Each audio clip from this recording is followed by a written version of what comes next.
Hi, beautiful ones. Hi. So, we finally get around to record this sharing with you. We felt it was very, very important, and we wanted to have this guidance for you because it is something that came so strongly while we were at the sailing, and we hope it's going to be meaningful for you as well. And the topic of this sharing is, of course, about empowerment, but it is how we disempower ourselves by giving things a meaning.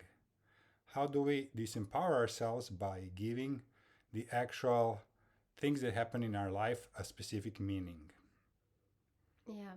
So the background for this is something that's very often occurring in our sessions when we work with betrayal, with different states of mind and wounds, and they come over and over again, exactly the same, and the amount of suffering that those wounds have created for an individual, and and the length of getting out of that state is really phenomenal, and it actually doesn't need to be that way. Yeah. And there's an easy way out, Mhm. and we'll get to that Yeah. in this episode. So usually what happens is this. We are kind of floating through the life situation and there is some frequency coming up into our field. For example, this morning I feel down. This morning I feel maybe something is constricting around my heart and I have a headache. So what happens is from our brain we have little hooks which are our stories that are almost like fishing for the weird energy to actually hook themselves onto that. I have even a little drawing. I don't know if you're going to be able to see it. These hooks here from our head are waiting for these energetic waves to be hooked onto them.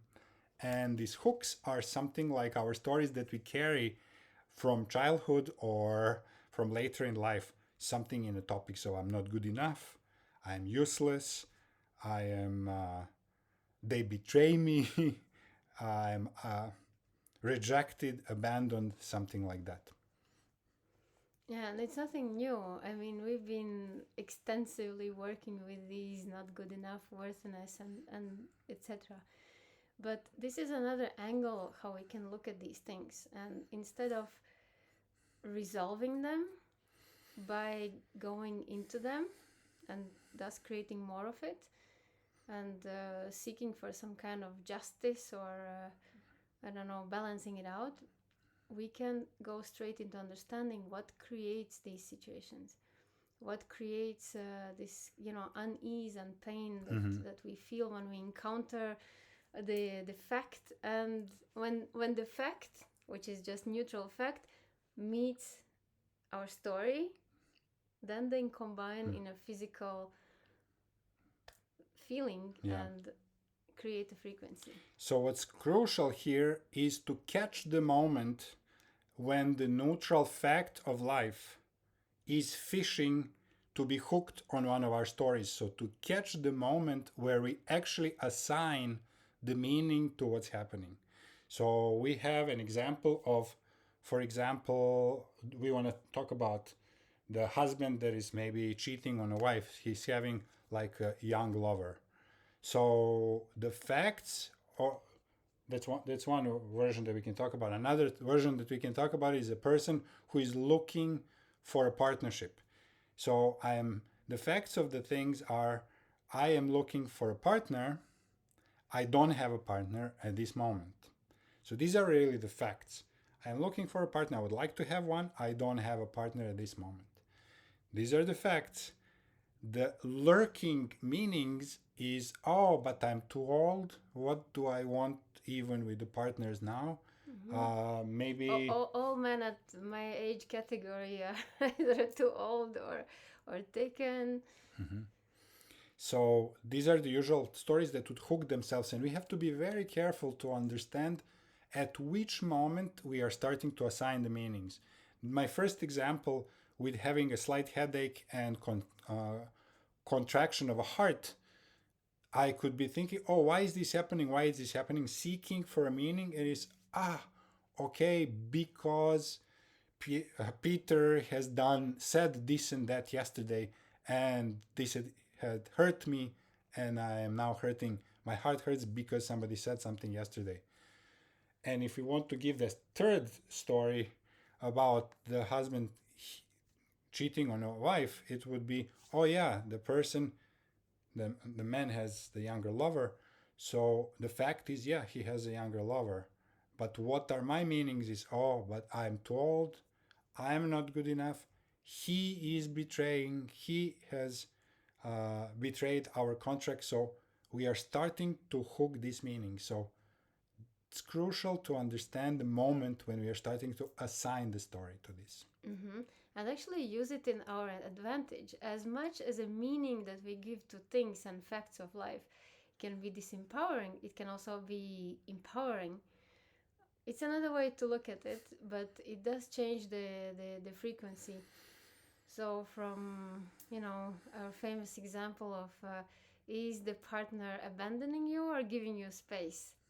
You're the one deciding what it is. Either this to take the meaning in a disempowering way, or to interpret it in a way that's really feels like you're being honored and given something rather than having something taken away.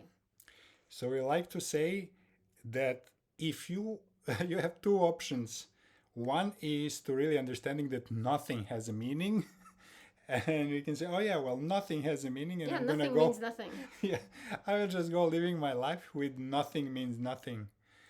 Or if you have to assign a meaning, then at least assign an empowering one. So Mm-hmm. those would be the guidelines that we adopt for our life. Yeah. So I encounter very often, girlfriends calls where they have just met someone, like a fresh relationship, and it's very intense and beautiful and super, and suddenly the guy disappears and doesn't send any message for 2-3 days. So this is the moment. Well, the fact is the guy is somewhere else and doesn't send any message. So the meanings, the catalog of meanings that we could assign to this simple fact, it's, incredible. He is not interested anymore. He is, and then sometimes, yeah, maybe he's busy and will call later, or maybe I said something before that he put him off.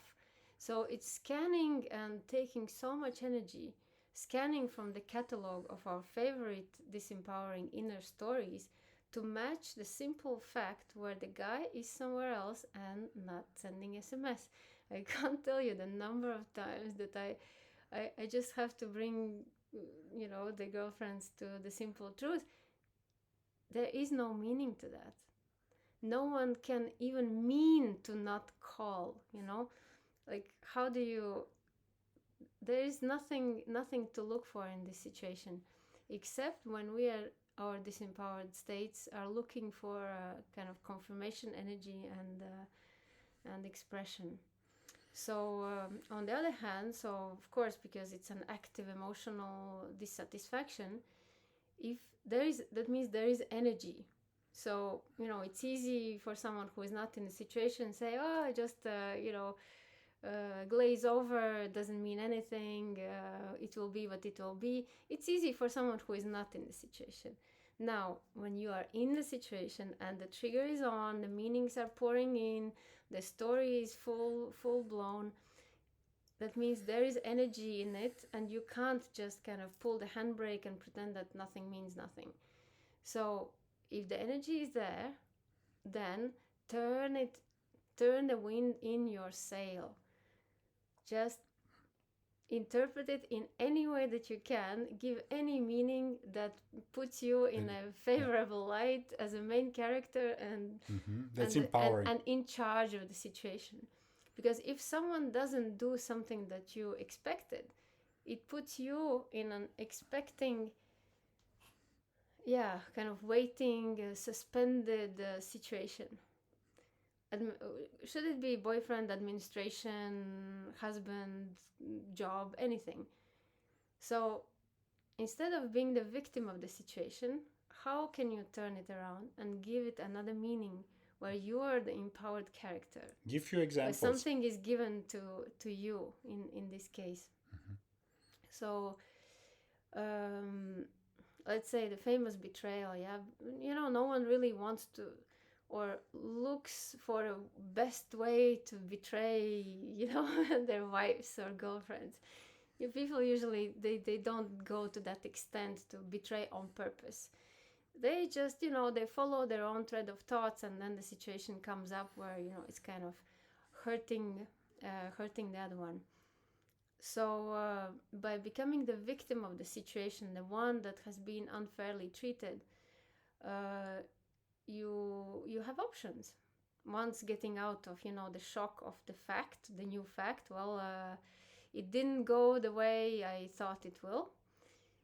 You can qualify that energy as, instead of I've been betrayed, you can qualify it as I am surprised. Something that I didn't expect occurred. So now what? How can I find in the betrayal the empowering side, you would ask? Yeah, assume the betrayal. Yeah. Well, it means let's say in that situation, it means it ends sooner than later. And the sooner is the good part of it. Because it could have dragged on for much longer, and you could lose more time, which actually the situation of betrayal cuts through the doubt and puts the facts in different order, so that you can bounce back from it with new power. So now what? Now I'm free. Now I can do what I always wanted to do. So sitting in the situation and making it as inspiring as possible. Like, what did the person just give me? Exactly. What is the gift? What is the opportunity? Is the opportunity here? Exactly. What Pepe would like to say. Yeah, exactly. What is the opportunity? So seemingly nothing new in this perspective, but the frequency that happens when you do that is actually creating the events on your timeline. So the disempowering meaning of the situation perpetuates the victim mode and likely will attract more of that. Yeah, more events on that same frequency of victimhood and disempowerment. Yeah, and general kind of loser of life. The interpreting situation in an empowering way will attract opportunities, and looking back it will look, wow, that betrayal was like the best thing ever, right on time. Often it happens like that. Well, yeah. It does when we look back. I lost my job, it's horrible, I don't have any income, this or that. Next thing you know, you have something much better in your life, something that you created. So when we look back with enough of a perspective, we cannot really fail in life. There is impossible to fail. It is just following the natural progression through which we are going. And for the bigger perspective, so these are personal affairs. But for the bigger perspective now, what's going on in the world with, those of us who follow a little bit what's going on, we might have tendency to interpret things that we see in our disempowerment direction. Thinking that, a big, powerful group of people are going to implement something that will make us, poor or having nothing, and all that narrative. Well, we have to remember that unless it really happens for you, really in your physical reality, it's just a theory, like a smoke attempt to impress. If you have a tendency of giving situations disempowering meanings, then you will already feel bad. And this is actually the official trick. We can call it even a marketing. Yeah, it's a marketing. It's a marketing to keep people in a certain disempowering frequency, because you give up before even something has happened by interpreting and giving meaning to things that are happening. Yeah, when we are sober and able to look at pure facts, not being impressed, but alert and ready to act, no one can really do anything to you. As a matter of fact, no one has enough people or power to do anything to you. We are all doing it mostly to ourselves, by interpreting the reality in unfavorable ways.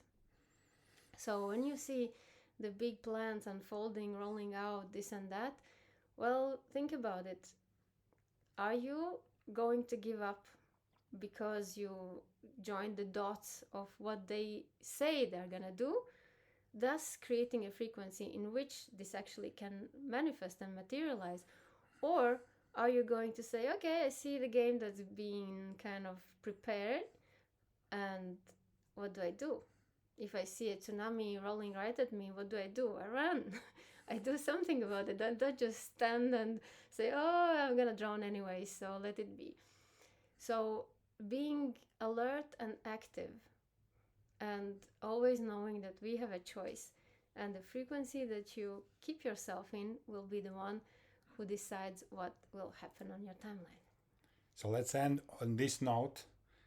The frequency of the story that you decide to assign to the given event is going to determine what happens on your timeline. Exactly. And the little exercise for to practice this is take your most kind of undigested situation, or something you really can't get over with, or even a small little thing happening right now, and distill the facts. Yeah, distill the facts until they're just pure facts. Sun is up, sun is out, sun is not out. There are clouds, it rains, and not like there is bad weather. So distill the facts out of your situation and distill what is the meaning that you have grafted on it. And then assign the meaning that is going to be empowering for you. Retell your story. Retell it reframe your story in an empowering way. And voila, you're creating a new timeline with completely different elements and possibilities on it. Yes. So this was our sharing for this Friday. Yeah. Past so Friday. In preparation, because we really need to understand all aspects of... Still in the topic of empowerment. So we continue this topic. So sending you a big hug. And we will see you very soon in a few days on Friday live. Ciao.